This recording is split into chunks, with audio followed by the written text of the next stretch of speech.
नमस्कार मित्रांनो. देव माणूस मधला भाग 15 जून भागामध्ये नामे आवाज देतो, डॉक्टर, ओ डॉक्टर. आता मात्र गोपाळला जाम ठसका लागतो. पण नाम्या मात्र दुसऱ्या डॉक्टरकडे जातो आणि म्हणतो, काय डॉक्टर तुम्ही, तुमच्यापेक्षा आमचे डॉक्टरच बरे होते. देव माणूस होता, देव माणूस. बरं चला आता पटकन.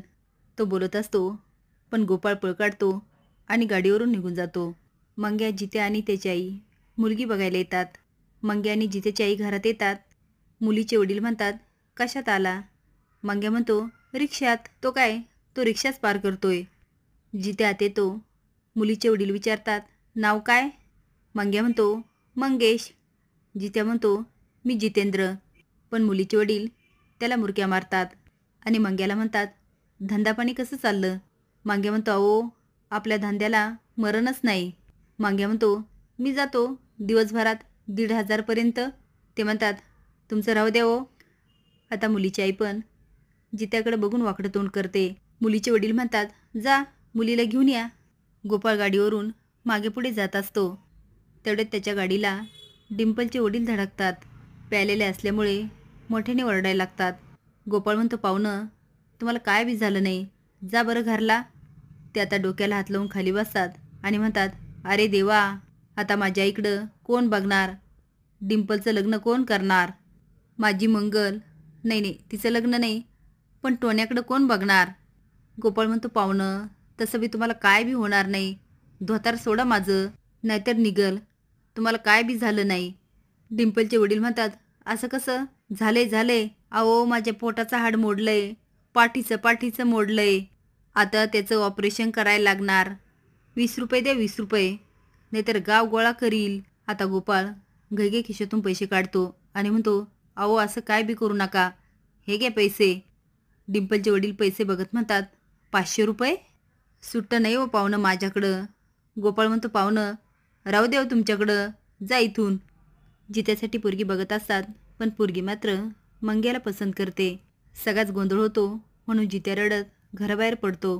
गोपाळ एका झाडाखाली जातो आणि म्हणतो, इथंच पुरले होते पैसे आणि दागिने. रात्री येतो आणि मग बघतो. जित्या रिक्षा थांबवतो आणि म्हणतो, अरे माझी मोटरसायकल. हां, ही तर गोपाळला दिली होती. पण गोपाळ काय करतो? कातळवाडीत. मांग्या म्हणतो, अरे लेका, फोन कर की. तो म्हणतो, अरे गोपाळकडं फोनच नाही. तेवढ्यात गोपाळ सगळ्यांना बघतो आणि पळ काढायला लागतो. पण त्याची धडक सरू आजीशी होते. ती खाली पडून मोठ्याने ओरडायला लागते, अरे देवा देवा. पण गोपाळचा वास घेऊन म्हणते, ए कंपाऊंडर, तू अजून जित्ता आहे? आता मात्र गोपाळ चांगलाच हादरतो. सरू मोठ्याने ओरडते, अरे कंपाऊंडर बोल की. अरे बोल, जित्ता आहे अजून वाटतंय हो. ए कंपाऊंडर, तुझं मडं बसवलं, तुझ्या पालखीचा निघाला धूर. तुझी निघाली लवकर पालखी, तुला गाडला म्हसनात नेऊन तू या गावामध्ये परत आलास होय रे. ते आता गोपाळचा पाय पकडून म्हणते, बोल, परत आलास होय गावात. गोपाळ समोर बघतो, सगळे गावकरी पळायला लागतात. तो आता जोरात पाय हिसकवतो आणि पळायला लागतो. गावकरी पळत येतात आणि म्हणतात, काय झालं सरू आजी? मंग्या म्हणतो, चल पटकन, काय डाउनलोडिंग? सरू आजीला बघून म्हणतात, नरू आजी? जित्याची आई म्हणते, अरे ही नरू आजी नाही, सरू आजी आहे, तिची जुडी बहन. हे सगळं चालू असताना गोपाळ येतो आणि गाडीवर निघून जातो. पण त्याच्या मागे मात्र साध्या वेशातील एक पोलीस लागतो. एक जण म्हणतो, काय गं सरू आजी, कुणी धक्का मारला? धक्का मारला म्हणजे नक्कीच त्यामध्ये काहीतरी फॉल्ट आहे. सरू आजी म्हणते, अय काय म्हणायचं आहे तुला? माझ्या डिंपलच्या पिक्चरमध्ये हिरोईन म्हणून मला विचारतात. गावातील पोरं अजून माझ्या मागं लागतात. एक बाई म्हणते, सरू आजी सांग की कोण होता? सरू आजी म्हणते, अगं तो मेला कंपाऊंडर आलाय परत. ती देवमाणूस, आपला देवमाणूस. अगं त्याला कंपाऊंडर काय म्हणती? तो तर डॉक्टर आहे, आपला देवमाणूस. एक माणूस म्हणतो, अगं मेलेल्या माणसाबद्दल असं बोलू नये. सरू आजी म्हणते, कसला तो देवमाणूस? त्याचा मुडदा बसवला त्याचा. चोरीचा मामला हळूहळू बोंबला. एका देवळातून तेल चोरून दुसऱ्या देवळात दिवा लावणारा देवमाणूस नसतोय. याला लुटायचं आणि वाईस त्याच्यातलं त्याला वाटायचं. तो परत आलाय गावात, त्याला धरून पोलिसात द्या तुम्ही. पण सरू आजीवर मात्र कुणी विश्वास ठेवत नाही.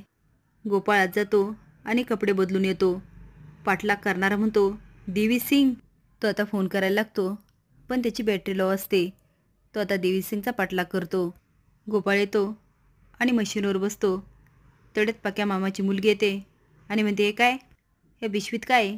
तो ब्लाऊज पीस. तो आता कसा तरी तिला वाटी लावतो आणि म्हणतो, सरू आजी, तिने ओळखलंय मला. हसून म्हणतो, जाऊ दे, तिच्यावर कोण विश्वास ठेवणार आहे. तेवढ्यात पाठलाग करणार येतो. आता मात्र देवी सिंग जाम हादरतो, पण तो येतो आणि मोबाईल चार्जिंगला लावतो. मशीनच्या खुर्चीवर बसून म्हणतो, काय नाव काय तुझं? आता मात्र गोपाळ जाम हादरतो. असेच नवीन अपडेट जाण्यासाठी लाईक आणि सबस्क्राईब करा. धन्यवाद.